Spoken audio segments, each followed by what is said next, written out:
ವರಮಹಾಲಕ್ಷ್ಮಿಯು ಗೌರಿಯ ರೂಪದಲ್ಲಿ ಬಂದು ನಾವು ಮಾಡಿರುವಂತಹ ವಿಶೇಷವಾದ ಉರಿಗಡಲೆ ತಂಬಿಟ್ಟು ಹಾಗೂ ತಂಬಿಟ್ಟಿನ ಮಂಗಳಾರತಿ ತುಂಬನೇ ಇಷ್ಟಪಟ್ಟು ಖುಷಿಯಿಂದ ಸ್ವೀಕಾರ ಮಾಡ್ತಾಳೆ. ಬನ್ನಿ ನೋಡೋಣ. ಮೊದಲಿಗೆ ಒಂದು ಮಿಕ್ಸಿ ಜಾರ್ಗೆ 1 ಕಪ್ ಆಗುವಷ್ಟನ್ನು ಉರಿಗಡಲೆನ ತೊಗೊಳ್ತಾ ಇದ್ದೀನಿ. ಇದನ್ನು ಸಣ್ಣದಾಗಿ ಪೌಡರ್ನ ಮಾಡಿಕೊಂಡು ನೆಕ್ಸ್ಟ್ ಅದೇ ಪೌಡರ್ಗೆ 2 ಏಲಕ್ಕಿನ ಹಾಕೊಂಡು ಈ ಥರ ನಾನು ಪ್ರಸಾದಕ್ಕೆ ಮಾಡೋದ್ರಿಂದ ಬೆಳ್ಳಿ ಪ್ಲೇಟಲ್ಲಿ ಹಾಕೊಂಡು ಚೆನ್ನಾಗಿ ಒಂದ್ಸಲ ಮಿಕ್ಸ್ ಮಾಡಿಕೊಂಡು ಸೈಡಲ್ಲಿ ಇಡಿ.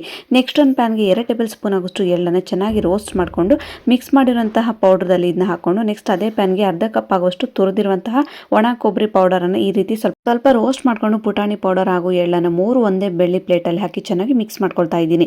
ಈ ಮಿಕ್ಸ್ ಮಾಡಿಕೊಂಡು ಸೈಡಲ್ಲಿ ಇಡಿ. ನೆಕ್ಸ್ಟ್ ಅದೇ ಪ್ಯಾನ್ಗೆ ನಾನು 2 ಟೇಬಲ್ ಸ್ಪೂನ್ ಆಗುವಷ್ಟು ತುಪ್ಪವನ್ನು ಹಾಕೊಳ್ತಾ ಇದ್ದೀನಿ. ನಾನು ಬೆಲ್ಲವನ್ನು ಯಾವುದೇ ರೀತಿ ನೀರನ್ನು ಹಾಕಿ ಕರಗಿಸಿಲ್ಲ. 1 ಕಪ್ ಆಗುವಷ್ಟು ಬೆಲ್ಲವನ್ನು ತೊಗೊಳ್ತಾ ಇದ್ದೀನಿ. ಸ್ವಲ್ಪ ಸಣ್ಣದಾಗಿ ಜಜ್ಜಿಕೊಂಡು ಚೆನ್ನಾಗಿ ಬೆಲ್ಲವನ್ನು ತುಪ್ಪದಲ್ಲಿ ಕರಗಿಸ್ಕೊಳ್ಬೇಕು. ಯಾವುದೇ ರೀತಿ ನೀರನ್ನು ಹಾಕೊಳ್ಬಾರ್ದು.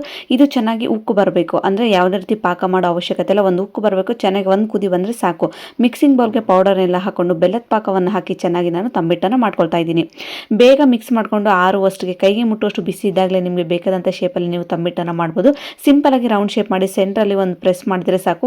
ವರಮಹಾಲಕ್ಷ್ಮಿ ಹಬ್ಬಕ್ಕೆ ವಿಶೇಷವಾಗಿ ತಂಬಿಟ್ಟು ನೈವೇದ್ಯಕ್ಕೆ ಪ್ರಸಾದವಾಗಿ ರೆಡಿ ಆಗುತ್ತೆ. ಮೊದಲಿಗೆ ನಾನಿಲ್ಲಿ ಒಂದು 5 ಮಂಗಳಾರತಿಗೆ ಅಂತೇಳಿ ತಂಬಿಟ್ಟನ್ನು ಮಾಡ್ಕೊಂಡಿದ್ದೆ. ಒಂದು 9 ಆಗುವಷ್ಟು ನಾನೀಗ ತಂಬಿಟ್ಟಿಗೆ ನೈವೇದ್ಯಕ್ಕೆ ಮಾಡಿದ್ದೀನಿ. ನೋಡಿ ಇದನ್ನ ಸೈಡಲ್ಲಿ ನೆಕ್ಸ್ಟ್ ನನಗೆ ಮಂಗಳಾರತಿಗೆ ದೀಪ ಸ್ವಲ್ಪ ಬಟ್ಲು ಟೈಪ್ ಮಾಡ್ಕೊಂಡಿದ್ದೀನಿ. ಅದನ್ನು ನೈವೇದ್ಯಕ್ಕೆ ಮಾಡಿದ್ದೀನಿ. ಮಾಡೋದು ಅತಿ ಸುಲಭ ಹಾಗೂ ಸರಳ. ಮಂಗಳಾರತಿಗೆ ತುಪ್ಪದಲ್ಲಿ ಅದ್ದಿರುವಂಥ ದೀಪನ ಹಚ್ಕೊಂಡು ವಿಶೇಷವಾಗಿ ನೀವು ಅಂದ್ಕೊಂಡಿರುವಂಥ ಹರಕೆ ಎಲ್ಲದೂ ಬರುತ್ತೆ. ಈ ತಂಬಿಟ್ಟಿನ ಮಂಗಳಾರತಿ ಹಾಗೂ ವಿಶೇಷವಾಗಿ ನೈವೇದ್ಯಕ್ಕೆ ಮಾಡುವಂಥ ತಂಬಿಟ್ಟು ಮಾಡೋದು ತುಂಬ ಸುಲಭ ಹಾಗೂ ಅತಿ ಕಡಿಮೆ ಸಮಯದಲ್ಲಿ ಮಾಡ್ಬೋದು. ನೀವೇನಾದರೂ ವರಮಹಾಲಕ್ಷ್ಮಿ ಹಬ್ಬಕ್ಕೆ ತಂಬಿಟ್ಟನ್ನು ಮಾಡಿಲ್ಲ ಅಂದರೆ ಖಂಡಿತವೂ ಒಂದ್ಸಲ ಟ್ರೈ ಮಾಡಿ. ಹೇಗಿತ್ತು ಅಂತ ನನಗೆ ಕಾಮೆಂಟ್ಸ್ ಮೂಲಕ ತಿಳಿಸೋದನ್ನು ಮಾತ್ರ ಮರಿಬೇಡಿ. ಸಿಗೋಣ ನೆಕ್ಸ್ಟ್ ವಿಡಿಯೋದಲ್ಲಿ. Thank you.